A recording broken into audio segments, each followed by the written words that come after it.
Hey y'all, Kevin Barry here from Right%, and today I'm presenting one of our first decks actually. How do you make B2B ad creative that works at scale? So I've managed a lot of B2B ads in my career. Right%'s managed over $100 million worth, and hopefully some of these learnings can be useful to you in your demand gen journey. So first part is going to be the basics of B2B Creative. How do we make ads that appeal to decision makers? This is all based on our process for making ads that we've come up with at Right%. These are some example ads, so feel free to pause the video here and take a look if you want. We have a lot of example ads. I switch the slide up from time to time, but the fundamental principles that went into making these ads are basically what I'm going to go over in these next 10 or 15 minutes. First, this is a sample ad, and I've marked what the parts of the ad mean. There's the main copy, the text on top of the ad on Facebook or LinkedIn, the main visual, which can be an image or a video, the visual headline, the text superimposed on the main visual, and the subhead. Now, this visual headline is the most important part of any advertising you do as a B2B marketer. It's roughly 70% of ad performance. And the reason it's so important is in B2C, if you're selling a t-shirt or a toaster, the product kind of speaks for itself, right? Like everyone knows what a t-shirt is, what it does. It just matters what it looks like. For B2B, the product is almost always abstract. It's a software that moves things around, or a marketplace, or one of many other things that is not immediately apparent from an image. So you have to kind of go against the grain of, in general, marketers don't like text-heavy ads. In B2B, text-heavy ads work very, very well because you can get past that layer of abstraction and just say clearly, this is what my product does and this is who it's for. So you want big headlines. In general, you want to get the attention of the business decision maker in a second as they're browsing the web. They're there arguing politics or looking at baby pictures, whatever. You have to get their attention with something that's less interesting, which is business, than their personal life. And you want to get the right person's attention. So in this example, if you own a childcare business and you see a headline, grow your childcare business, that's going to get your attention.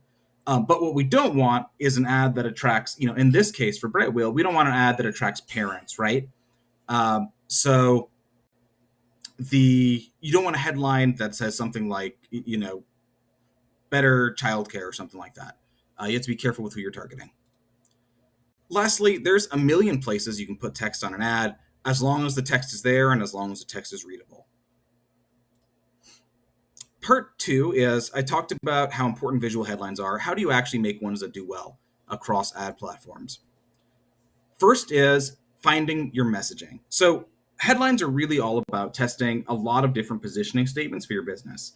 You can find that kind of positioning all over your website by talking to your sales team, looking at product lines, features, looking at customer reviews on Capterra.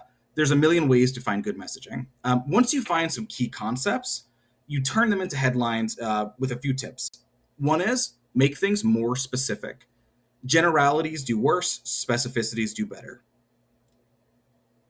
Focus on the benefits your product provides, not your product name or things that customers actually don't care about that much.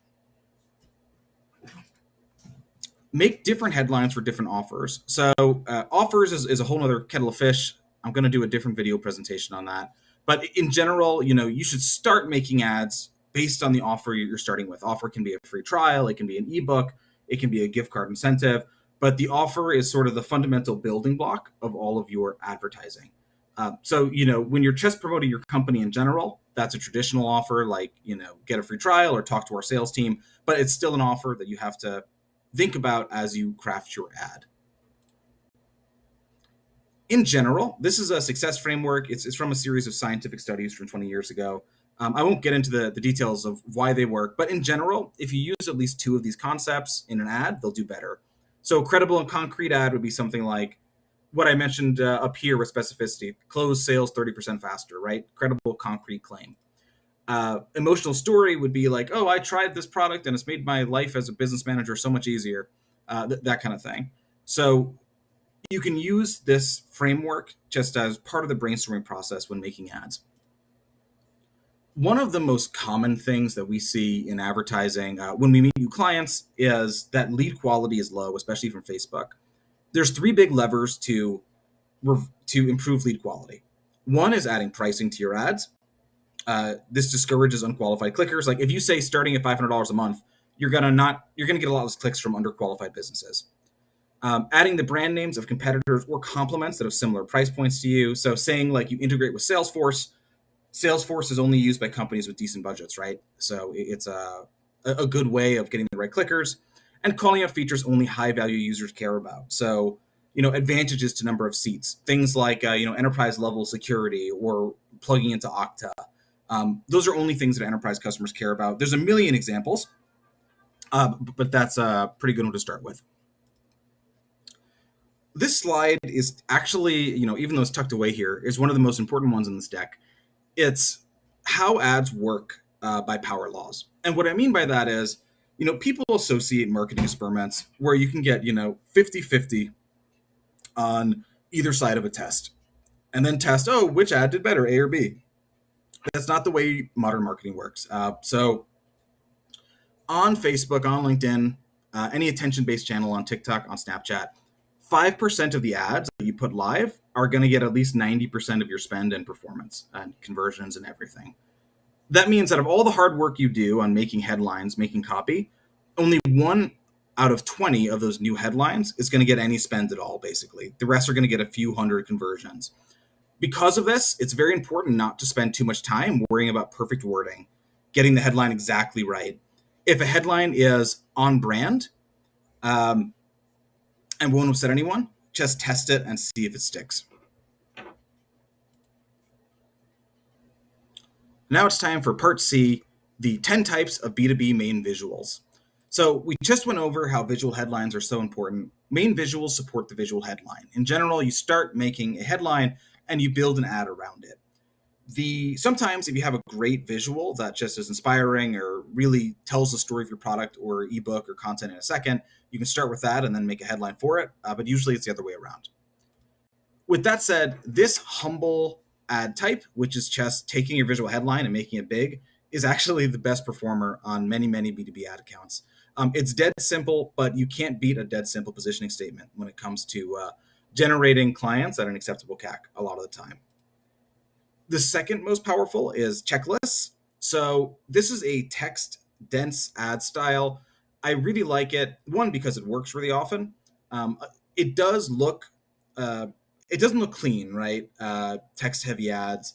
And a lot of times brand teams especially are a little uncomfortable with them. But they work for two reasons. One is they look a little less like ads compared to something that's a little more slick. Two is that with so much room for text, you can really qualify the user. You can say jargon and features and so on that appeal to the target decision maker, which is really important for B2B, where that's the biggest issue with ads is quality. Metaphorical images are really fun. This is an example where you can often start with an image that has the concept you want of like hard work or frustration, and then go onto stock photo sites or use AI to make images or find images that fit that idea and then put a headline on top of it. It's often hard to make these work because there's so much disagreement on like what kind of metaphors are on brand, but they can work really well when you can find it. Customer images, testimonials, these kind of things can work well. SaaS UI ads are basically the same as headline ads, but you incorporate elements of your product in it. This can work really well if there's an easy, like understandable way to screenshot something in your product that is readable in a second. Before and after is a classic cheat code in advertising. It works because it makes people visualize something to put across a complex idea in seconds. Client-related imagery, if you're working in the childcare business, you should have like, pictures of childcare-related things or children. If you're targeting painters, have paintbrushes. It's pretty straightforward. Explainer videos are one I don't recommend. It's a lot of effort to make, and they tend not to perform that well in ad accounts. People just don't have the patience. Crisp video overlays are the same as other static images, but there's a moving part, an actual video, and then you just superimpose your text. This can work well, but generally, we actually find static ads work the best for rate percent. because you can test them so much faster, and video doesn't give that much of an advantage. Lastly, I know I mentioned how visual headlines are so important, but for native lead ads, a no image ad can work really well. Just text with no image. It's only allowed in this format. As long as you get their attention with your leading text, you'll be in really good shape. Now, I want to jump into a bonus, which is content ads. So content ads are a unique creature for B2B. You are promoting downloadable assets like ebooks, templates, guides, generally gated assets. They are a really incredible tool for advertising. They're one of the three main offer types. You should only use content ads if you have a sales team that can follow up on leads. Without a sales team, content ads aren't going to go anywhere on conversions, unless you have like an amazing email funnel, but that's pretty uncommon. First thing about content is any content you make should be laser focused on your target audience. So, not just a guide to increasing business profit, a guide to increasing the specific business that you're targeting, the specific title, as specific as you can get on the people who should be reading that content. This is for a lot of reasons. One, just relevance is obviously helpful to make it useful to your target audience. But two, it just increases your ability to get the right type of leads from your ads. You don't want low qualified leads or unqualified leads.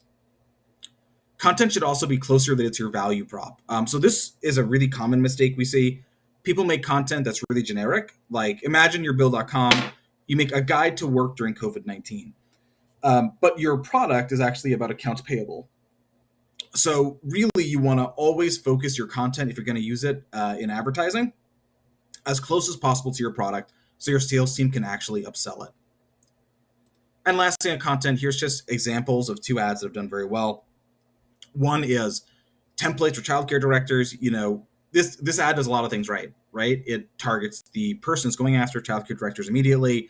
And because it's templates, sheets, and checklists, it's all stuff that a person can imagine using immediately. Download, the more the user on the advertising platform can imagine, hey, here's how I'm going to use this product, the more likely they are to say, okay, let me download this because I can imagine how it's useful. The more abstract it is, the worse it will perform, which kind of goes back to our ad principles, right? You want your ads to be specific. Zenefits ad here, you can see it's, again, really focused on time to create, even with the main visual supporting that headline in minutes going to a clock. This is another example, by the way, of putting headlines on something that tends to gather more attention. That can work as opposed to just putting the text on the ad image itself. And that's it. Hope you enjoyed this presentation on B2B Creative. You can start putting some of these principles into practice now, and I guarantee you, if you weren't already doing them, you'll beat some of the ads in your account. Good luck, and visit rightpercent.com for more resources on B2B advertising.